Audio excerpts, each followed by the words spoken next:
welcome everyone. This is our invited talk. So I'm very excited to have here Andre Esser, and he will talk to us about some of his research work on evaluating the security of operating systems. Thank you very much, Andre, for being here. Thank you very much for the introduction and also to give me the opportunity to speak here today. First, a very warm welcome to all here at Code-Based Crypto. And yeah, it's very good to see such in-person events happening after such a long time again, and especially in this field. It's very nice to see. So let's jump right into the talk. So I'm talking about evaluating the security of code-based systems today. And of course, this is especially motivated by the current NIST process. Candidates have been selected for standardization finally, even though we don't know which these are yet, but probably we will soon. And so the next steps are definitely to choose secure parameters to standardize or to evaluate the security of already proposed parameters. Because we want to standardize the smallest parameters that meet certain security guarantees to standardize the most efficient version of the scheme. And if we turn our focus to code-based cryptography, we find still 3 remaining candidates which are affected by such a selection process. It's Classic McAleese as probably one of the selected finalists, or hopefully, and Bike and HQC on the alternate list. But also apart from this ongoing standardization process, NIST already announced that the call for proposals for digital signatures will be reopened, and such a process will need similar standardization efforts on the parameter selection. But parameter selection per se is not a new problem. So we're using public key encryption on a daily basis in terms of RSA, Diffie-Hellman, and we needed to select secure parameters over the years. So there has actually been a methodology established for how to choose secure parameters for such schemes. And this methodology usually works by combining theoretical and practical results. So let me briefly outline how this works. First, it starts in the theory. We investigate what is the best algorithm to attack the problem at hand. We derive some runtime formula, usually an asymptotic runtime formula, giving us somehow a scaling of the algorithm of the needed operations that are required to solve this problem. So why don't we use this formula to directly estimate the bit security of a proposed instance? Because it's often hard to directly relate this to something more practical, like CPU years or even the amount of operations. Also, these purely theoretical estimates do not reflect any of the challenges we face in an implementation that might slow down the algorithm. So what you usually want to do is you want to perform some experiments. So we want to implement this algorithm you found as the most promising one and obtain some practical data points. So in this case, for example, we solved the problem in dimension 100 in, let's say, 10 CPU years. And then in a final step, you want to know what is now the complexity extrapolation to solve the problem in dimension 200. And you do this by combining this experimental data with the theoretical formula by first calculating the quotient of the time it takes to solve the 200 dimension instance and the 100 dimension instance. In this example, it gives a factor of 50. And then you simply scale the 10 CPU years by the factor of 50 to get the new data point, the extrapolated data point of dimension 200 takes 500 CPU years.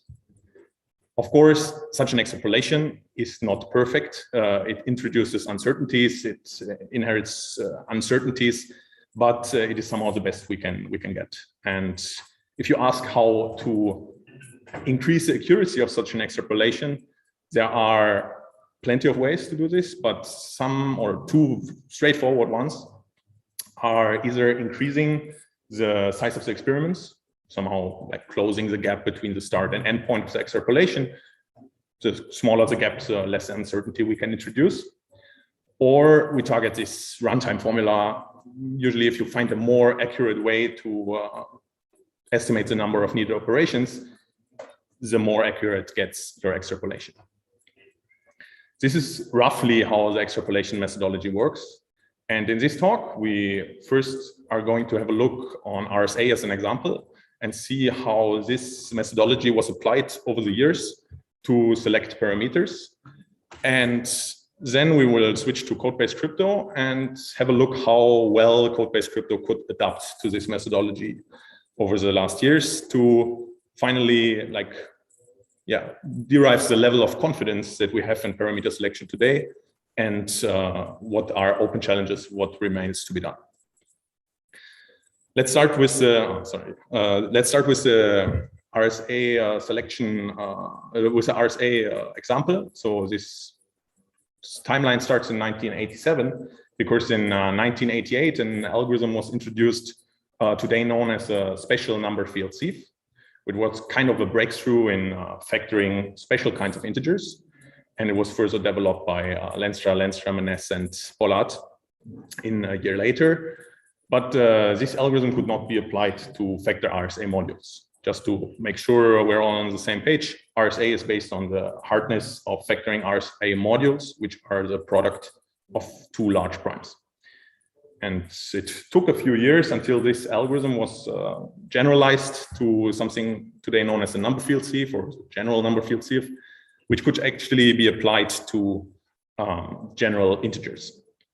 And this algorithm is slightly slower than the special number field sieve, but up to date, the best or the fastest asymptotically known algorithm to factor arbitrary integers.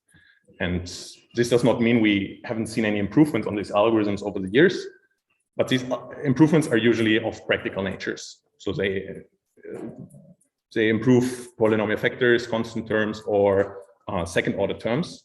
So there are no asymptotic improvements. And from a theoretical standpoint, it's often hard to judge the significance of these improvements because they introduce some more involved routines, they introduce some overheads, and they have to compensate for this with their gain, or they rely on some heuristics, and it's unclear if those hold in practice. So what is the key, what always was and is the key ingredient to the research on these improvements are implementations. Implementations which frequently have been used to obtain new record computations. So these are publicly available challenges where people have an open competition on who is able to factor the largest integers. And these works then usually introduce new practical improvements, combine existing ones to show an overall superiority of their technique. And they demonstrate this by obtaining these new record computations. And finally, to complement this experimental and theoretical works, there were works either together with these records or like standalone works entirely dedicated for the extrapolation. So they took the experimental data and the theoretical formulas to somehow make statements about the security level of proposed or already in use parameters. And then they try to argue if the extrapolation is likely to over or underestimate this extrapolation, this security level. And this is very roughly how the extrapolation methodology was applied in the RSA case. And now we want to switch our focus to the code-based setting. So code-based cryptography is, as we have heard today several times, based on the hardness of the syndrome decoding problem, which is given a parity check matrix H, a syndrome S, which is a vector, and an error weight omega, which is an integer. Find an error vector E of a certain Hamming weight. So everything is binary here. We're working in F2. And this error vector should fulfill H times E is equal to S. And we will visualize this equation as like this: H times E is equal to S. And it is somehow, E can be seen as a selection of columns of H, which is which sums to S. And then before we dive into a similar timeline, let's make some basic observations. Observations we can, or transformations we can apply to this problem instance without affecting the validity of this identity, which is we can permute columns of the parity check matrix. permute columns of the parity check matrix as long as we also permute the corresponding entries of the error vector. This identity is maintained, which is nothing else but modeling the fact that we can multiply the parity check matrix by a permutation matrix from the right, as long as we multiply the error vector by the inverse permutation from the left. Okay, and secondly, we can multiply both sides of the equation by an invertible matrix, and we can craft this invertible matrix such that it diagonalizes the left part of the parity check matrix. If you call this invertible matrix Q, you have it here as a formula. Okay, we keep this in mind, and now I'll jump into a similar timeline.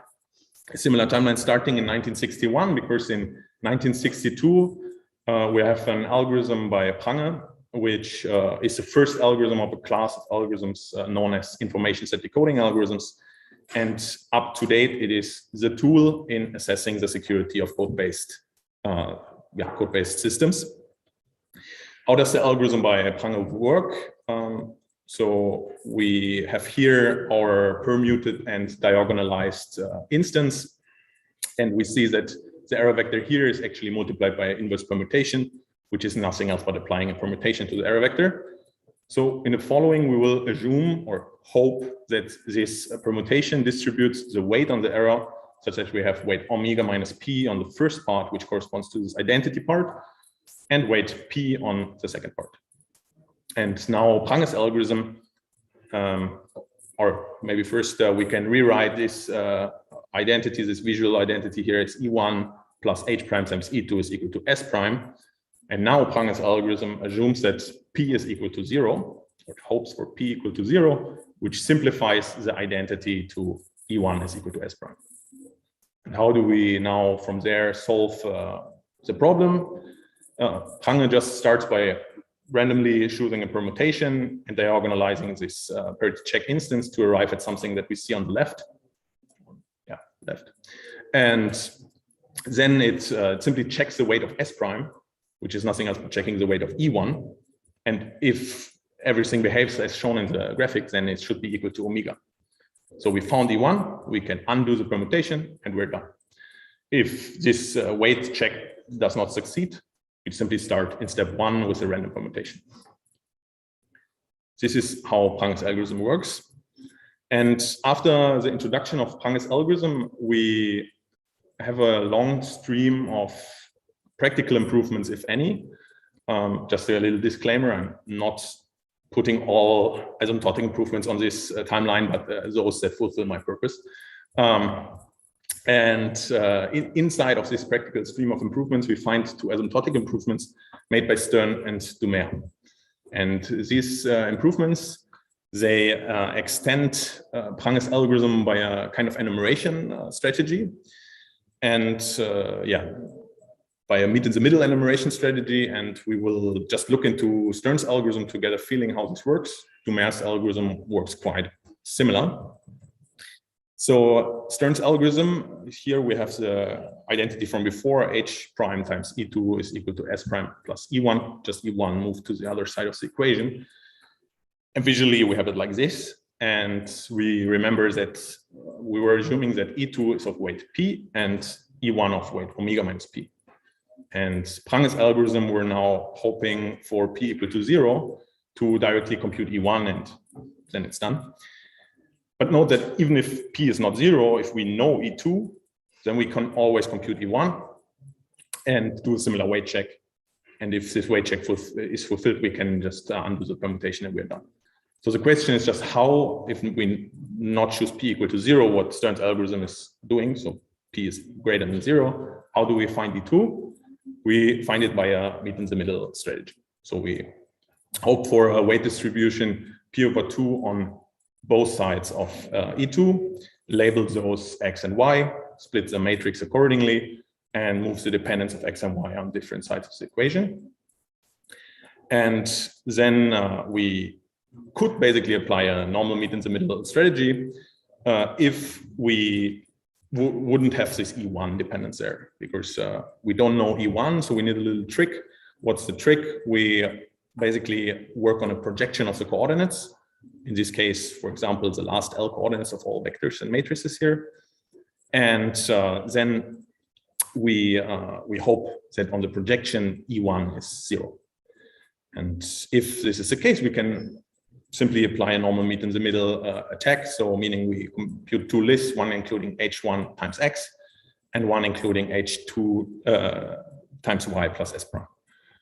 And then we simply search for equal pairs among these lists, do the corresponding weight check. And if the weight check succeeds, we undo the permutation and we're done.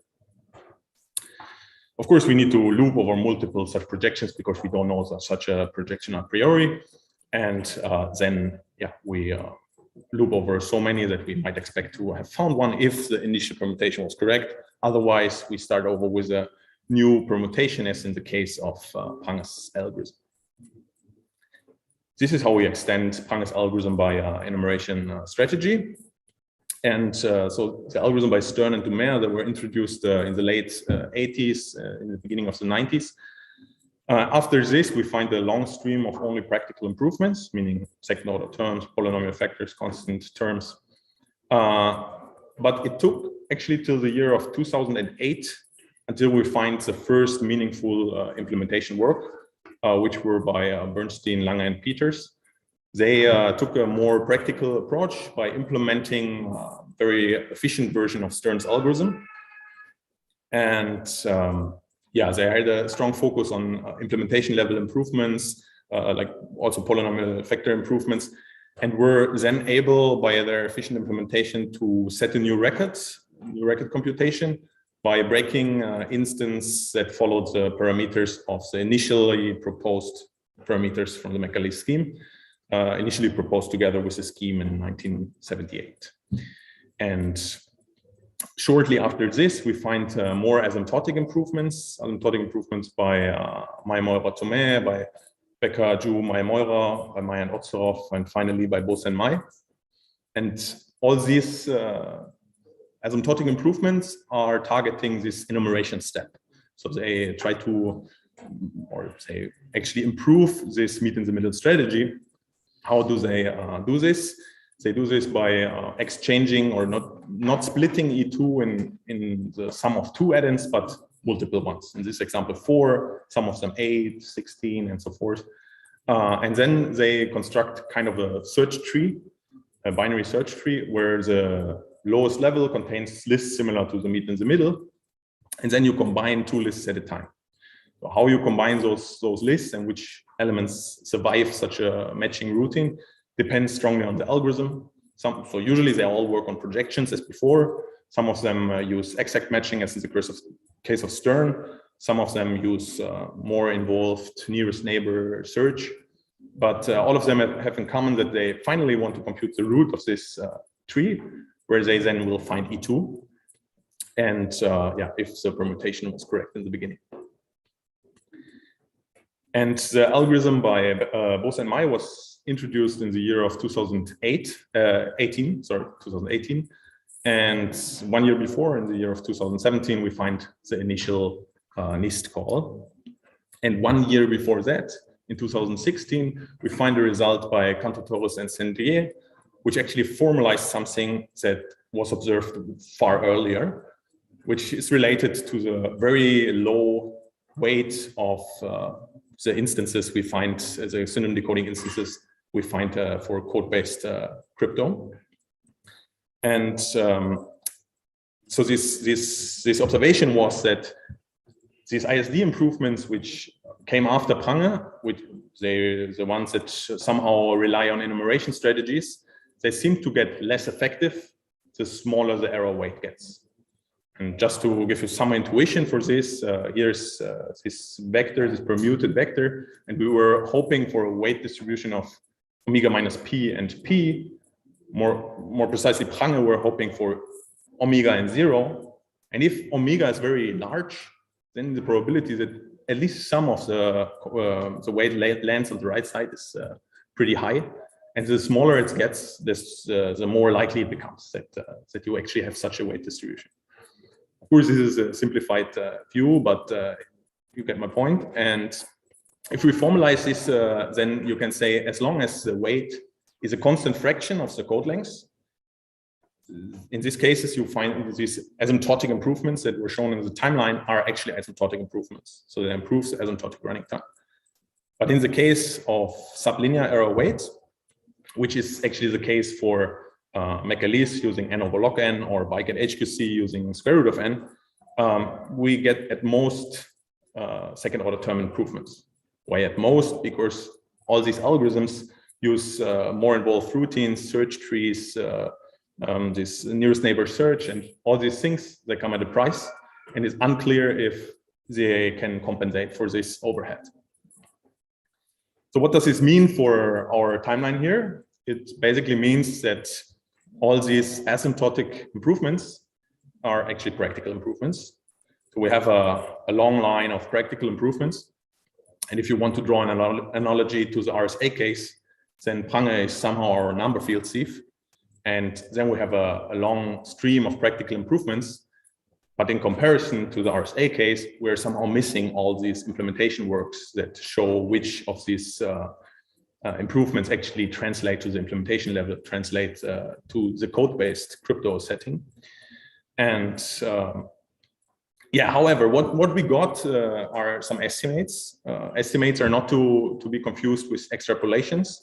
So an estimate usually takes an algorithm. So first we had to work on Stern's algorithm, then on MMT and PGMM. So they take these algorithms and they try to very precisely model each step that is performed by the algorithm to get a very precise runtime formula. And as we saw in the beginning, such a method is very welcome to improve the accuracy of extrapolation, but without any experimental data, you cannot extrapolate the hardness of proposed instances. And yeah, so finally, we arrive at the NIST call in 2017. And unfortunately, the works were not taking newly experimental data created or existing one together with estimates to extrapolate the hardness of the instances. They were taking the asymptotic runtime formula from Prange. So this formula is quite well known. It's 2 to the alpha n. Alpha is also known depending on the code parameters. And what you do is you just plug in parameters so that you get a 2 to the lambda, where lambda is a security parameter. So 128, 192, 256, and so forth. And the reasoning behind this was a combination of the result by Cantutos and Sendier that the improvements of the other algorithms deteriorates anyway. And another argument that the algorithms introduce overheads, especially they're using a lot of memory, these enumeration strategies, and this will slow down the computation and make up for the difference. While being a probably valid argument, this hadn't been formalized at this point in any way. So I know I'm drawing a quite bad picture here, but luckily we haven't been idling in the last 6 years. And so I promise it gets better. So let's zoom into this last 6 years and see what we did in the last 6 years to improve the state on parameter selection. And the first work that made a big step in the right direction is one by Baldi et al., which actually tried to formalize this need for memory, this slowdown that happens by the need of memory in an estimate they introduced. So they were again trying to model every step of the algorithm quite precisely, but then trying to somehow on a theoretical level implementing or integrating the cost for memory. So how do you do this? So you want to penalize an algorithm for a high memory usage. So usually you derive in your estimate some time complexity, some memory complexity, but instead of taking the time as a time, you just derive a cost for the algorithm, which is the time complexity times f of m, where f is some kind of penalty function. And there are some established models for these penalty functions. So they were using the logarithmic model, where it's modeled as a logarithm, but there are also others we will see later. Why these are established models goes a bit beyond this talk, but if you're interested, I can recommend a recent talk by Ray Pellner, which was given in our seminar series, recording of which is available on the TII YouTube channel. And in the same year, we find another milestone in adapting to the extrapolation methodology. I guess it was the milestone set in the last 6 years, and this is the launch of the website decodingchallenge.org. And on this website, Le Caen, Lavuzelle, and Aragon provide challenges for various syndrome decoding settings, McAleese decoding instances, quasi-cyclic, so like an HQC instances, but also more coding theoretic instances, finding low code words, decoding as a Gilbert-Verschammer found. All these things you can find on this website. And it's, as in the RSA case, it fosters open competition on who is able to decode the largest instances. And since the launch of this website, we have seen constant activity on this website, people giving new implementations, new optimizations, solving new records. We've seen GPU-based implementations, even though those seem to be not as competitive yet in the cryptographic setting, so mostly on the more coding theoretic side, but somehow related to their design, where they try to massively parallelize this enumeration step. But nevertheless, it's good to see that these directions are explored, and somehow this increases the level of confidence we have that there's no huge drop coming from a change of architecture. And at last PKC, we then provided another estimator. So we is Emanuele Bellini and me, where we integrated some new features and took some different considerations. So let's briefly dig into this. First of all, like inspired by the LWE estimator, which found an incredible acceptance in the lattice community, we wanted to build a similar acceptance, and we believe that this is especially due to the accessibility of this estimator.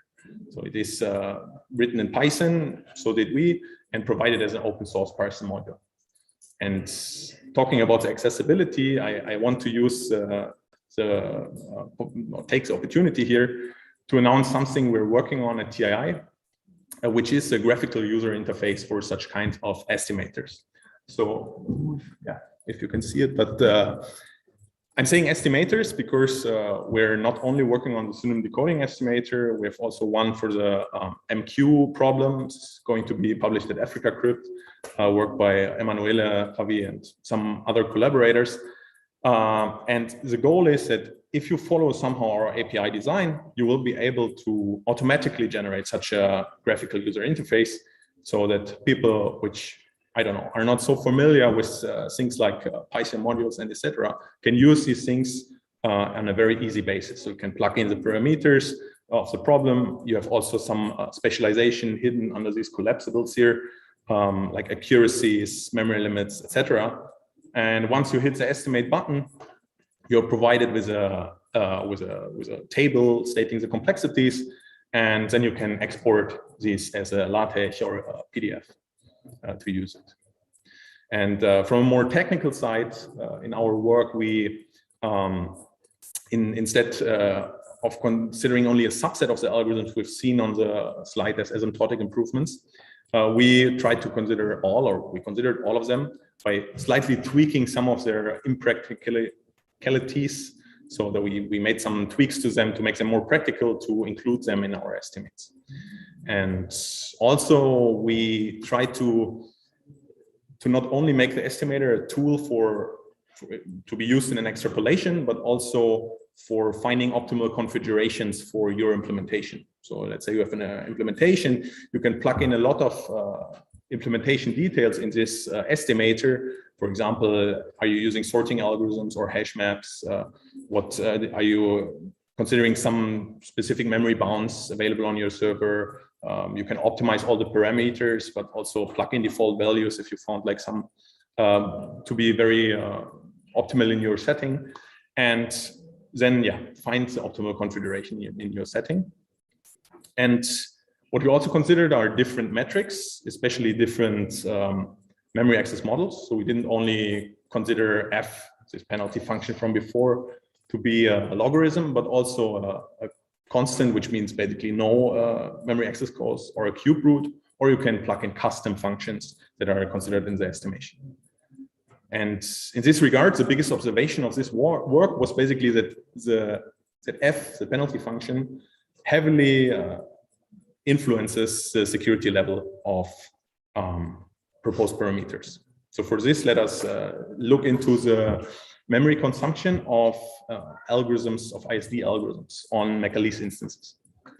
So first, keep in mind that all the ISD algorithms which are based on enumeration have a built-in time memory trade-off.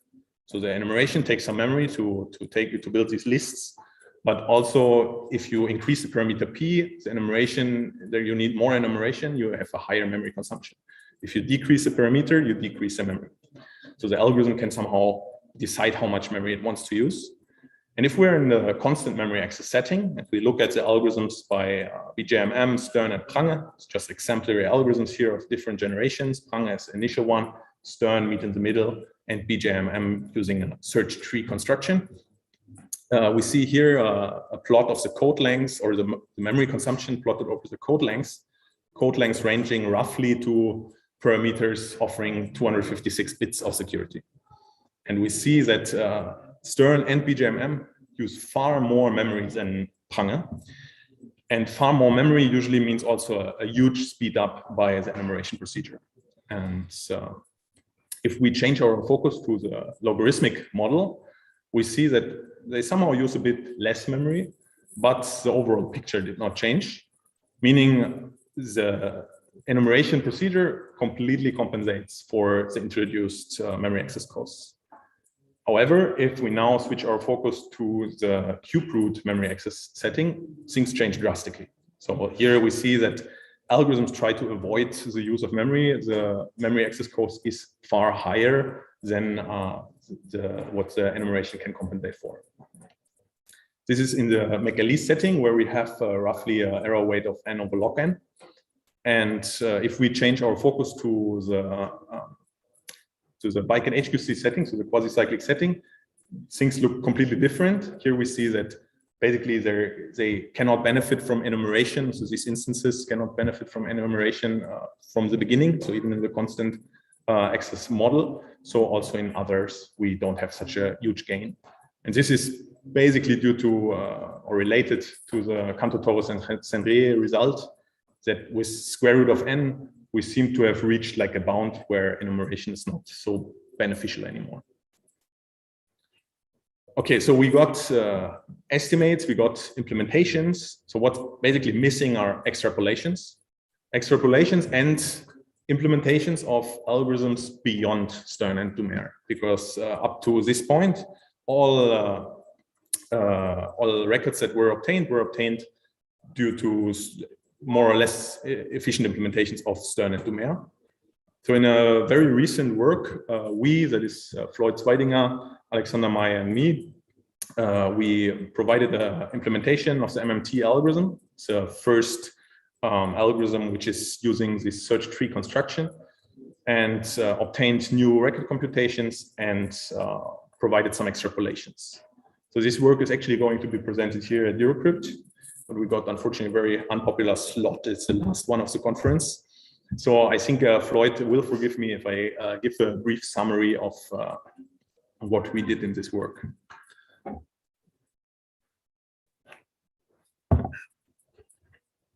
So the work is called Macaleese Needs a Break, just relating to the need of more implementations.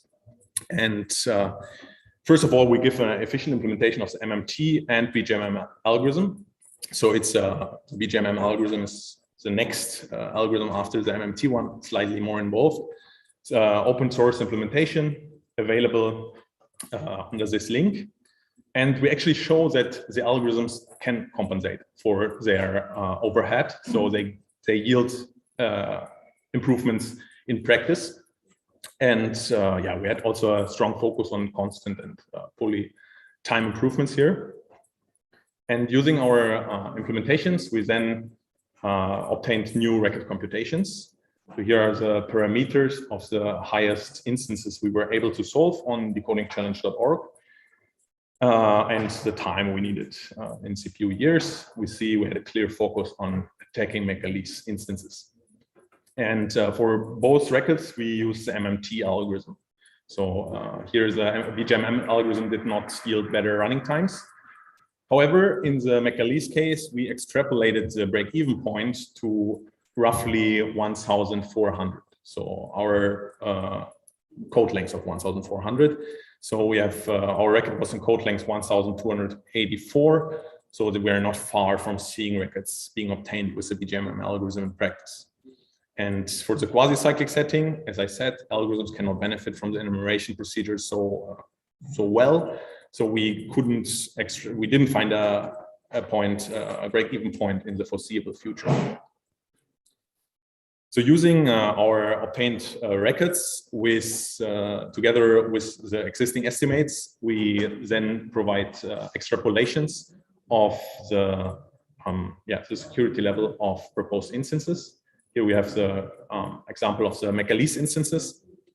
In the PyCon HQC case, it's just way less spectacular because they are basically secure under our considerations. And what we see in this table is basically the security margin or the security deficit that the corresponding AES instance has over breaking AES. So for example, in the constant access model, if you take the maybe also what the McAleese submission provides, this AES 256 plus instance is meant to give a very high security here. And if you take, for example, the constant access model and the last column here, this parameter set provides 6 bits more security than breaking AES 256. And we see again that the memory access model clearly matters for the security of the instances, especially in the high security case of AES 256. So what we also did is we tried to fit our experimental data in one of those models. So to see what is the one that is most realistic in our setting. And for us, the one that fitted our data best was a logarithmic one, which means these instances might overestimate their security slightly. Okay, so now we arrive in today. So we have we made huge steps towards adapting to the extrapolation methodology over the last years, with probably the biggest milestone set by the launch of the website decodingchallenge.org, which enabled a similar competition as in the RSA case. And we've seen a lot of implementation work since then.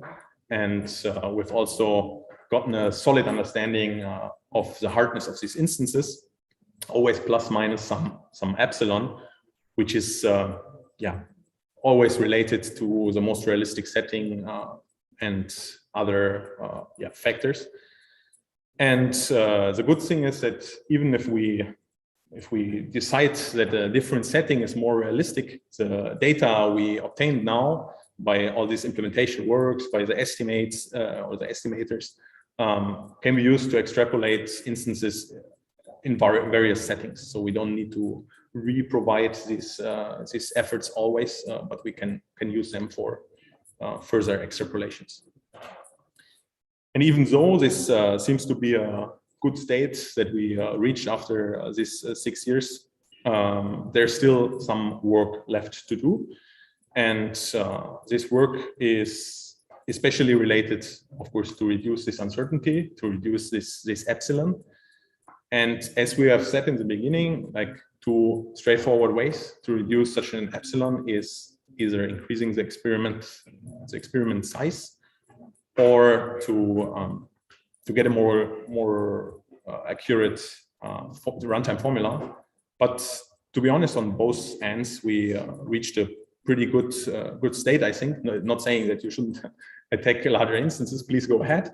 But I think what we've seen is that the most significant impact on the security estimates here is the most realistic model. So it's what kind of memory access costs, but also even though we have found the logarithmic model as the one fitting our data best, is a quite idealized model. So maybe there are other factors we need to take into account, which make another model fit our data better. And so there needs to be more work done on this. And at this point, it's worth mentioning a comment made by John Schenk. There was actually a workshop held in 1976, I think, on the construction of a realistic attack machine on the DES.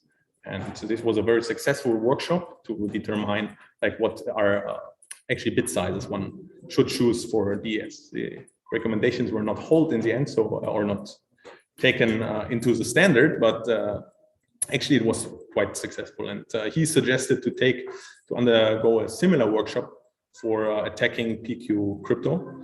And yeah, I strongly support such a workshop. And speaking of ISD research, we definitely need more practical improvements. Even though all the asymptotic improvements turned out to be practical improvements, we've seen that they rarely translate to this cryptographic setting. So we need more work that tries directly to introduce, not only introduce asymptotic improvements in this high weight regime, which then do not translate to the cryptographic setting, but like directly working in the cryptographic setting and have improvements that translate. And last but not least, what we also need are time memory trade-offs for ISD algorithms, because even though they have a built-in time memory trade-off, we have seen that memory costs matter a lot. And if the algorithm has a better possibility to reduce its memory complexity than just by simply getting rid of the enumeration, this will certainly lower the security estimates. Little spoiler, there's coming some work from Floyd and me, it's submitted to AsiaCrypt, but I think it's just hopefully just the beginning of a new line of research. So thank you very much. This is all I wanted to say, and I'm happy to take any questions. Thank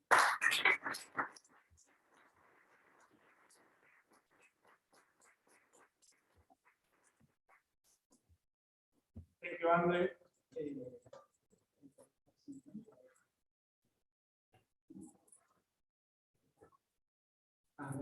Maybe I can start.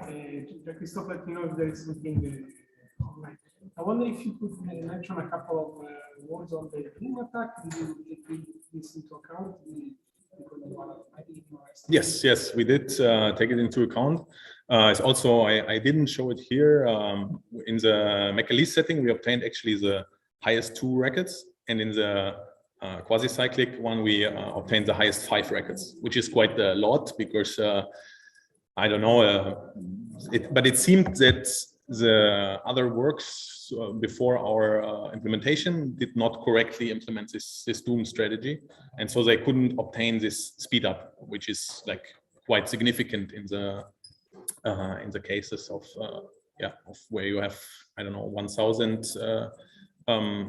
code words to that actually are synonyms that that you can use. Then you get the speed up of square root of this, so it's 10 to 30 or whatever. So you get a huge speed up from Doom, and previous works didn't implement this correctly. Yeah. Yes, you mentioned that the log cost function at the moment matches your data set. Yes. Could you say something about how it matches the data? So what we did is we tried to fit the experimental data into the asymptotics, and I mean from this where it said that the asymptotic runtime of Prange is quite well known, like where you have this 2 to the alpha n. It's taking too long. Then you just know this exponent for the considered instances, and so we calculated these exponents based on the extrapolations of our instances, and the one in the logarithmic model fitted best with, let's say, I think it was, I don't know the number exactly, but it was something like the experimental data was 2.16 and the exponent should have been 2.18, so it's like quite close, but you never know. I mean, You gave the impression that there were only like 3 choices of models. No, this is. I guess these are the ones that that are most established, but probably there are more. But yeah, I don't know. I'm not into all of this practical stuff and where this originates from. So I took my knowledge mostly from the discussions on the PQC forum, where Ray Perlner was also mentioning that I guess he thinks the cube root model would fit best because because of some over and under estimations that cancel out well in this model then. I mean, this is the first work on trying to fit it somehow, and I'm not claiming that this is like the end of the rainbow. Yes, please. So, in the way that so for your experimental data, you just count the axes and you try to arrange the memory in a certain way. Doesn't that affect? Oh, of course, you're right. So you have also to consider if you have like large memory accesses or if it's small memory access. For example, if you have just a matrix in the memory and you're accessing it all the time, this is a very small memory and probably you can cache it or something. So this is affecting the memory access heavily. We didn't make such distinctions between the memory we were accessing. And what we basically did is you have the estimate and you have the estimate with including the penalty function. So you can compute the estimate for the logarithmic model, the estimate for the cube root model, for the constant one, and then you get extrapolation lines. And then you see, okay, just taking our experimental data, which we have only in a certain interval, like of, let's say, up to dimension or a code length 1,300 or so, you calculate a similar extrapolation line, and then you see which line fits best.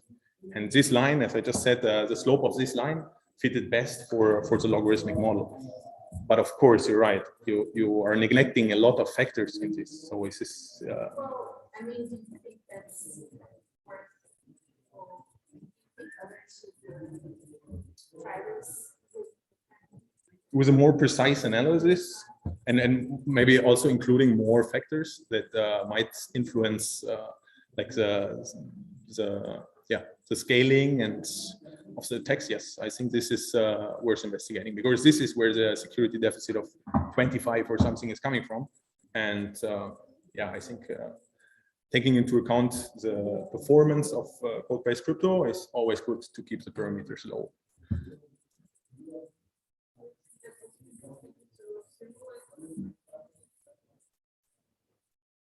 I don't know exactly. You mean simulate the?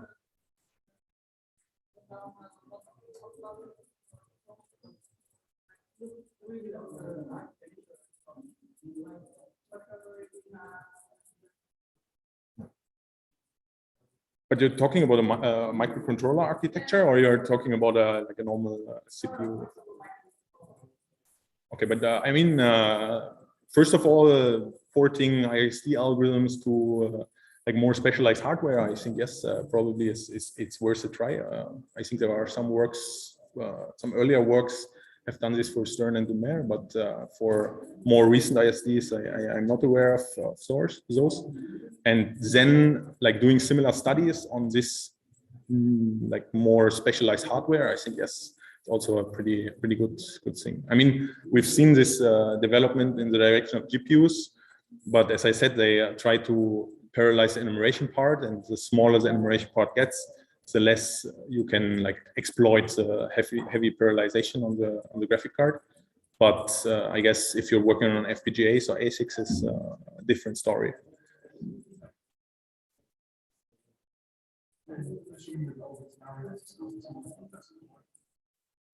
Yes. So at least in the estimator paper with Emanuele, we did an estimate for a quantum attack, a pretty optimistic one, where we were assuming very efficient Gaussian elimination on a quantum computer and all these things, and not caring for amount of qubits, and like under the NIST metrics, which is only restricting the depth of the circuit. And we have for all instances at least a security margin of a few bits. Like this, the least secure in the McAleese one was like I think 3 bits, but all others are like 20 bits margin. So I think it's quite secure in a quantum against quantum attackers, at least under the NIST metrics. So it's max steps restriction, which probably is quite realistic. Yeah, I think indeed, I can comment maybe on the. I mean, our design strategy was to concentrate on the classical instances. Yeah. Like McAleese, whatever. No. Always okay, the bottleneck is the classical. Yeah. But I'm actually curious if you had a look at all at the non-binary case, because of course, from a theoretical point of view, this is completely equivalent to the community part and the way that the system works exactly the same way from this a non-binary whatever. So, but then the ISD is not. Then it is not. It's indeed. It's not. It's very dependent on this F2 case, because as soon as you go higher, higher Q, the ISD becomes less effective. Even so, the enumeration part of it becomes less effective. So it becomes less effective with small weight and less effective with higher Q. So basically. Yeah, what we find in McAleese is basically the most effective version that we can hope for. But we didn't like look into versions of McAleese or Bike and HQC with a different Q. But what we did, or what is currently also ongoing work, is we're investigating the case of Wave, so based on ternary codes, and we find that that exactly what Siri tells us, that this ISD becomes way less effective, and especially even though you have in the Wave case, you go from you don't have very small weight, you have very high weight, so weight that is almost complete, so almost everything is weight, so n almost equal to n, and but yeah, there you can only do enumeration, and it becomes very memory heavy. So I think the problems that you have here is even more existent in those cases.